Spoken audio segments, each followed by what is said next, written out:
আজকের আমি ইউনিক ডিমের ঝোলের রেসিপি বানিয়েছি, যেটা কিন্তু খেতে অসম্ভব সুন্দর হয়।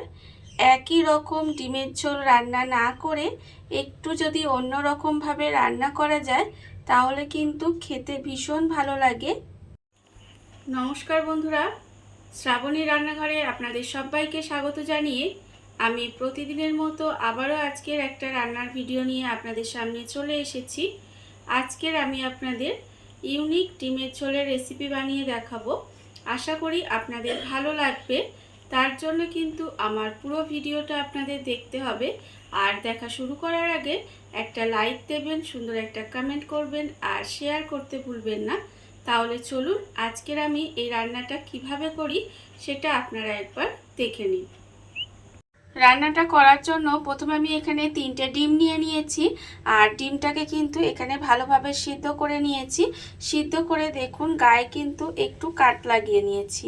আপনারা দেখতেই পাচ্ছেন যে গায়ের মধ্যে কিন্তু একটু এইভাবে কাট লাগিয়ে নিতে হবে, তাতে কি হবে এর মধ্যে মশলাগুলো ভালোভাবে ঢুকবে।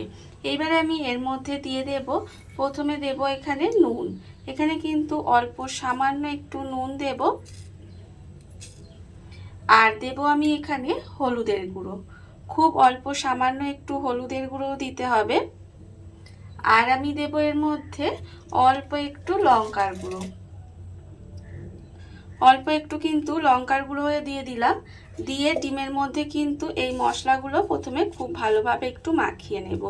এইভাবে কিন্তু প্রথমে খুব ভালোভাবে একটু মাখিয়ে নিতে হবে। দেখুন আমি কিন্তু এইভাবে ডিমের মধ্যে মশলাগুলো মাখিয়ে এটাকে আলাদা করে রেখে দেব। এইভাবে কিন্তু খুব ভালোভাবে মশলা মাখিয়ে নেব, মাখিয়ে এটা আলাদা করে রেখে দিতে হবে। ডিমটা আমি নুন, হলুদ গুঁড়ো আর লঙ্কা গুঁড়ো মাখিয়ে আলাদা করে রেখে দিয়েছি। আর অন্যদিকে দেখুন গ্যাসটা অন করে একটা কড়া বসিয়ে দিয়েছি। এইবারে আমি কড়ার মধ্যে দিয়ে দেব সর্ষের তেল। এখানে কিন্তু আমি রান্নাটা সর্ষের তেলে করব। আপনারা চাইলে সর্ষের তেলে করতে পারেন বা সাদা তেল বা যে কোনো রান্নার তেলে কিন্তু রান্নাটা করতে পারেন। দেখুন আমি এখানে কড়াই প্রথমে তেল দিয়ে দিলাম। এইবারে তেলটাকে প্রথমে খুব ভালোভাবে একটু গরম করে নিতে হবে। আর আমি প্রতিদিনের মতো আপনাদের একটা কথাই বলবো যে প্লিজ আমার ভিডিওটা আপনারা টেনে টেনে দেখবেন না, পুরো ভিডিওটা দেখুন, আশা করি আপনাদের ভালো লাগবে। দেখুন আমি কিন্তু এখানে তেলটা খুব ভালোভাবে গরম করে নিয়েছি। এইবারে আমি তেলের মধ্যে দিয়ে দেব পেঁয়াজ। এখানে কিন্তু পেঁয়াজটা একেবারে দেখুন সরু সরু করে আমি কেটে রেখে দিয়েছি। সেই পেঁয়াজটা কিন্তু প্রথমে এইভাবে তেলের মধ্যে দিয়ে দেব। পেঁয়াজটা প্রথমে তেলের মধ্যে দিয়ে পেঁয়াজটাকে আমার বেরেস্তা করে ভেজে নিতে হবে। মানে পেঁয়াজটা একটু ব্রাউন কালার করে আমি ভেজে নেব। যেভাবে আমরা বেরেস্তা বানাই সেইভাবেই কিন্তু পেঁয়াজটাকে আমার প্রথমে ভেজে নিতে হবে। আর একই রকম ডিমের ঝোল না খেয়ে একটু ইউনিকভাবে যদি ডিমের ঝোলটা বানানো যায় তাহলে দেখবেন খেতে কিন্তু ভীষণ ভালো লাগে। আর বাড়ির লোক নিজেরও ভালো লাগে আর বাড়ির লোকেরও দেখবেন ভীষণ ভালো লাগে। এইবারে পেঁয়াজটাকে প্রথমে আমি এইভাবে একটু ব্রাউন করে ভেজে নেব। বেরেস্তাটা আমার এখানে ভাজা হয়ে গেছে। আর এর থেকে কিন্তু আমি বেশি ভাজবো না, তাহলে পুড়ে যাবে, তিতো হয়ে যাবে, খেতে ভালো লাগবে না। দেখুন এইবারে কিন্তু এটাকে আমার আলাদা করে তুলে রেখে দিতে হবে। এইভাবে কিন্তু আমি এটাকে আলাদা করে তুলে রেখে দেব। বেরেস্তাটা আমি ভেজে আলাদা করে তুলে রেখেছি। আর আপনারা দেখতেই পাচ্ছেন তেলটা কিন্তু একটু কমিয়ে নিয়েছি। এইবারে আমি এই তেলের মধ্যে আবারও দিয়ে দেব, এখানে আমি আরেকটা মাঝারি সাইজের পেঁয়াজ এইভাবে একটু কুচি করে রেখেছি, সেই পেঁয়াজটাও কিন্তু এর মধ্যে দিয়ে দিলাম। পেঁয়াজটা আমি এর মধ্যে দিয়ে দিলাম। এইবারে আমি এর মধ্যে দিয়ে দেব টমেটো। এখানে একটা মাঝারি সাইজের টমেটো আমি এইভাবে ছোট ছোট টুকরো করে রেখেছিলাম, সেই টমেটোটা আমি এখানে দিয়ে দিলাম। আর দেব আমি এখানে 6 কোয়া রসুন রেখেছি, সেই রসুনটা আমি এর মধ্যে দিয়ে দিলাম। আর আমি দেব এর মধ্যে বেশ কিছুটা আদা, মানে এই ধরুন 1 ইঞ্চি মতো আদা আমি এইভাবে একটু কুচি করে রেখেছি, সেই আদাটাও কিন্তু এর মধ্যে দিয়ে দিলাম। আর আমি এর মধ্যে দেব 2টো কাঁচা লঙ্কা দিয়ে এবারে গ্যাসটাকে লোতে দিয়ে এইভাবে জাস্ট একটু হালকা করে ভেজে নিতে হবে। খুব বেশি কিন্তু ভাজার দরকার নেই। এইভাবে 1 মিনিট মতো একটু সময় নিয়ে ভেজে নিলেই দেখবেন এটা কিন্তু হয়ে যাবে। আমি এইভাবে একটু 1 মিনিট মতো ভেজে নেব। সমস্ত মশলাগুলো আমি এখানে দেখুন গ্যাসটা লোতে দিয়ে 1 মিনিট মতো একটু ভেজে নিয়েছি। আর এর ফলে দেখুন এগুলো কিন্তু লাল হয়নি, কিন্তু একটু নরম হয়ে গেছে। আর এইভাবেই কিন্তু একটু সময় ভেজে নিতে হবে। আমার ভাজা হয়ে গেছে। এইবারে এগুলোকে তুলে আমি একটু ঠান্ডা করে নেব। মশলাটা আমি তুলে যতক্ষণ এখানে ঠান্ডা করতে দিয়েছি ততক্ষণ কিন্তু আবারও কড়াই দিয়ে দেব তেল। যে তেলটা আমি আগে তুলে রেখে দিয়েছিলাম সেই সর্ষের তেলটাই কিন্তু আবারও কড়ার মধ্যে দিয়ে দিলাম। দিয়ে এবারে ফের একটু গরম আছে, তাও আর একটু গরম করে নিতে হবে। তেল কিন্তু আমার এখানে গরম হয়ে গেছে। এইবারে আমি তেলের মধ্যে দিয়ে দেব ডিমগুলো। যে ডিমগুলো আমি এখানে মশলা মাখিয়ে রেখে দিয়েছিলাম সেই ডিমগুলো কিন্তু আমি এখানে এইভাবে দিয়ে দেব। ডিমগুলো দিয়ে আমাকে কিন্তু উল্টে পাল্টে ডিমগুলো প্রথমে খুব ভালোভাবে ভেজে নিতে হবে। ডিমগুলো কিন্তু আমি একটু সময় এপিট ওপিট করে, খুব বেশি লাল করে কিন্তু ভাজবো না, শুধুমাত্র এপিট ওপিট করে একটু লাল করে ভেজে নেব। দেখুন এইভাবেই কিন্তু ডিমগুলোকে একটু লাল করে ভেজে নিতে হবে। ডিমগুলো আমি এখানে উল্টে পাল্টে একটু লাল করে ভেজে নিয়েছি। আর এর থেকে বেশি ভাজার দরকার নেই, ভাজা হয়ে গেছে। এইবারে আমি ডিমগুলোকে আলাদা করে তুলে রেখে দেব। ডিমগুলো কিন্তু আলাদা করে তুলে রেখে দিতে হবে। ডিমগুলো আমি আলাদা করে তুলে রেখে দিয়েছি। এইবারে ওই তেলের মধ্যে দিয়ে দেব আলু। এখানে কিন্তু আলুগুলোকে আমি ডুমো ডুমো করে কেটে রেখেছি। সেই আলুগুলো কিন্তু আমি তেলের মধ্যে প্রথমে দিয়ে দেব। আলুগুলো এখানে কিন্তু আমি 3টে মাঝারি সাইজের আলু রেখেছি। সেই 3টে আলু আমি এখানে তেলের মধ্যে দিয়ে দিলাম। এইবারে আমি এর মধ্যে দিয়ে দেব খুব সামান্য একটু নুন, আর দেব খুব অল্প সামান্য একটু হলুদের গুঁড়ো। এই নুন আর হলুদের গুঁড়োটা দিয়ে আলুটাও কিন্তু খুব ভালোভাবে একটু লাল লাল করে ভেজে নিতে হবে। আর এইভাবেই কিন্তু আলুটা আমি এখানে লাল করে ভেজে নেব। আর যতক্ষণ এখানে আলুটা ভাজা হচ্ছে ততক্ষণ দেখুন অন্যদিকে যে মশলাটা আমি ঠান্ডা করতে রেখেছিলাম সেই মশলাটাও কিন্তু এখানে ঠান্ডা হয়ে গেছে।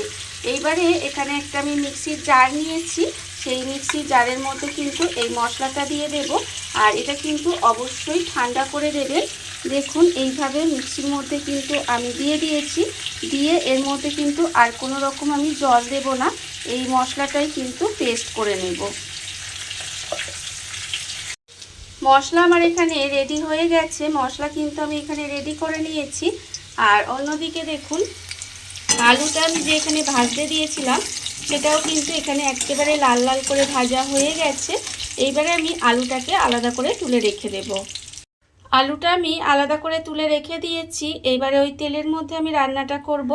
তার জন্য দেব প্রথমে একটা তেজপাতা, আর দেব আমি এখানে খুব অল্প সামান্য একটু গোটা জিরে। তেজপাতা আর গোটা জিরেটা দিয়ে আমি এইভাবে তেলের মধ্যে একটু ভাজা ভাজা করে নেব। একটু সময় কিন্তু এটা ফোড়ন দিয়ে একটু ভাজা ভাজা করে নিতে হবে। যখন দেখবেন এটা একটু ভাজা হয়ে গেছে তখন কিন্তু আমি এর মধ্যে দিয়ে দেব যে মিক্সির মধ্যে মশলাটা করে রেখেছিলাম সেই মশলাটা কিন্তু আমি এখানে দিয়ে দেব। মিক্সির মধ্যে মশলাটা দিয়ে প্রথমে মশলাটাকে কিন্তু খুব ভালোভাবে একটু কষিয়ে নিতে হবে। এইভাবে তেলের মধ্যে মশলাটা দিয়ে প্রথমে একটু সময় কষিয়ে নেব। আর আমি আবারও বলছি যে একই রকম ডিমের ঝোল না খেয়ে একটু যদি অন্য রকমভাবে রান্না করেন তাহলে দেখবেন ভীষণ ভালো খেতে হয়, আপনার নিজেরও ভালো লাগবে। আর যাদের জন্য মানে আপনার বাড়ির লোকের জন্য যে বানাবেন তাদেরও কিন্তু খেয়ে ভীষণ ভালো লাগবে, তারা আপনার প্রশংসা করতে বাধ্য হবে। দেখুন এইভাবেই মশলাটা দিয়ে প্রথমে একটু কষিয়ে নেব তেলের মধ্যে। তেলের মধ্যে মশলাটা দিয়ে আমি একটু সময় এইভাবে কষিয়ে নিয়েছি। কষানো আমার হয়ে গেছে। এবার আমি এর মধ্যে দিয়ে দেব, এখানে আমি রেখেছি আন্দাজ মতো নুন, হাফ চামচ হলুদ গুঁড়ো, হাফ চামচ জিরে গুঁড়ো, আর আছে হাফ চামচ ধনের গুঁড়ো, হাফ চামচ কাশ্মীরি লঙ্কার গুঁড়ো, আর খুব অল্প সামান্য একটু চিনি। চিনিটা কিন্তু মিষ্টি করবে না, কিন্তু স্বাদের একটা ব্যালেন্স আসবে, সেই জন্য একটু সামান্য মিষ্টি মানে চিনি দিয়েছি। আপনারা যদি মনে করেন চিনি দেবেন না, তাতে কিন্তু নাও দিতে পারেন। আর ঝালের জন্য আমি এখানে কাঁচা লঙ্কা ব্যবহার করেছি। আপনারা যদি মনে করেন এতে কিন্তু গুঁড়ো লঙ্কা মানে ঝাল লঙ্কাও দিতে পারেন। আমি এখানে ঝাল লঙ্কাটা আর দিলাম না, কাশ্মীরি লঙ্কার গুঁড়ো দিয়েছি। দিয়ে এবারে মশলাটাকে এবার একটু সময় কষিয়ে নেব। তার জন্য কিন্তু যেহেতু গুঁড়ো মশলা দিয়েছি, অল্প সামান্য একটু জল দিলাম। দিয়ে এবারে এই মশলাটাকে খুব ভালোভাবে কষাতে হবে। খুব ভালোভাবে কিন্তু মশলাটা কষিয়ে নেব। যতক্ষণ না পর্যন্ত মশলাটা থেকে তেলটা ছেড়ে দেয়, ততক্ষণ পর্যন্ত কিন্তু মশলাটা খুব ভালোভাবে কষিয়ে নিতে হবে। মশলা আমার এখানে কষানো হয়ে গেছে, মশলা থেকে তেলটাও ছেড়ে দিয়েছে। এইবার আমি এর মধ্যে দিয়ে দেব আলু। এখানে আমি যে আলুটা ভেজে রেখে দিয়েছিলাম, সেই আলুটা আমি এর মধ্যে দিয়ে দিলাম। দিয়ে মশলার সঙ্গে আলুটাকেও কিন্তু খুব ভালোভাবে একটু সময় কষিয়ে নেব। এইভাবে মশলার সঙ্গে আলুটা দিয়েও কিন্তু প্রায় 7 থেকে 8 মিনিট মতো আমি খুব ভালোভাবে কিন্তু কষিয়ে নেব। একেবারে সুন্দরভাবে যেন কষানো হয়ে যায়, সেইভাবে কিন্তু আলুটা এইভাবে একটু সময় কষিয়ে নিতে হবে। আলুটা কিন্তু এইভাবে মশলার সঙ্গে খুব ভালোভাবে কষিয়ে নিয়েছি, আর কষানো কিন্তু হয়ে গেছে। এইবারে আমি এর মধ্যে দিয়ে দেব জল।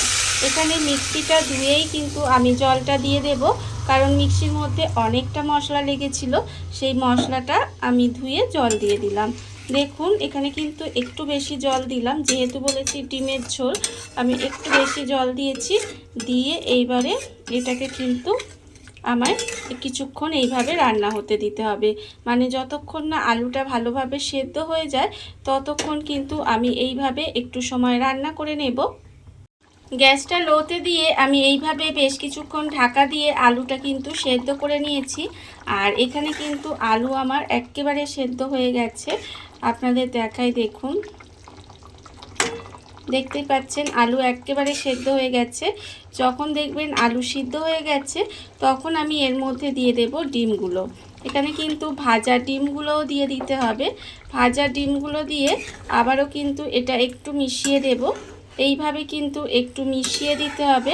মিশিয়ে দিয়ে আবারও একটু সময়, খুব বেশি সময় না, 7 থেকে 8 মিনিট মতো এইভাবে আবারও গ্যাসটা লোতে দিয়ে রান্না করে নিতে হবে। দেখুন এইভাবেই কিন্তু আবারও একটু সময় আমি রান্না করে নেব। ডিমটা দিয়েও কিন্তু আমি এখানে আবারও বেশ কিছুক্ষণ এইভাবে রান্না করে নিয়েছি। দেখুন রান্না কিন্তু আমার একেবারে রেডি হয়ে গেছে। এইবারে নামানোর আগে আমি এর মধ্যে দিয়ে দেব ওপর থেকে অল্প একটু গরম মশলার গুঁড়ো। অল্প একটু গরম মশলার গুঁড়ো দিয়ে দিলাম। আর দেব আমি যে প্রথমে যে বেরেস্তাটা বানিয়ে রেখেছিলাম, সেই বেরেস্তাটা কিন্তু ওপর থেকে এইভাবে একটু দিয়ে দিলাম। দেখুন একই রকম মশলা দিয়ে কিন্তু একটু অন্যরকমভাবে, একটু ইউনিকভাবে যদি এই ডিমের ঝোলটা রান্না করা যায় না, তাহলে দেখবেন খেতে কিন্তু অসাধারণ লাগে।